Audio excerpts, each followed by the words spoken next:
So what we have here is a Hagstrom Viking guitar, and it's a Swedish company. My dad in the 60s played some different Hagstroms and was even in advertisements for some Hagstrom guitars. One of them was a Viking, and one of them was a 12-string. But the Viking ad, we did a similar recreation of the ad. So it was my dad with a Viking, and he had his foot on a chair.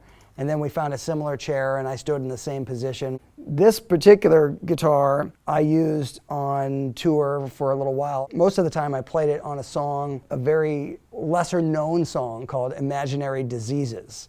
And it was this really fun song to play, but he had this interesting tone on the original because it was from a live recording. It had this kind of muffly sound that was like a jazz guitar with the volume rolled down. I don't know exactly what he played. It might have been a Viking, or it might have been this other Gibson that he had. This particular version of this guitar has these special True Temperament frets, which is also another Swedish company that does this fretwork, and it really does help keep the guitar in tune all the way across the neck, not only for chords, but for the single note stuff that you do. It looks a little bit weird, but it plays very much the same as a normal guitar. You don't have strange things happen when you bend notes.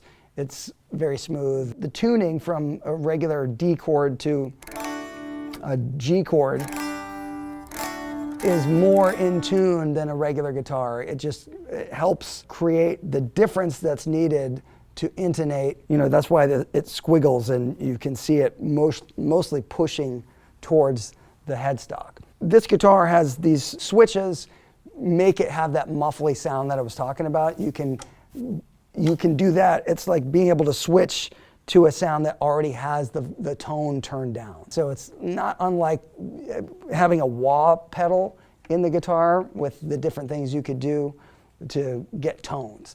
I always liked the feel of the Hagstroms because my dad had some growing up. They were always known in the 60s as the fastest playing neck, and they're super comfortable. They're a little bit thin, which makes it so you could really get around on it. And it's like a 335 with more options and just a really comfortable fast neck.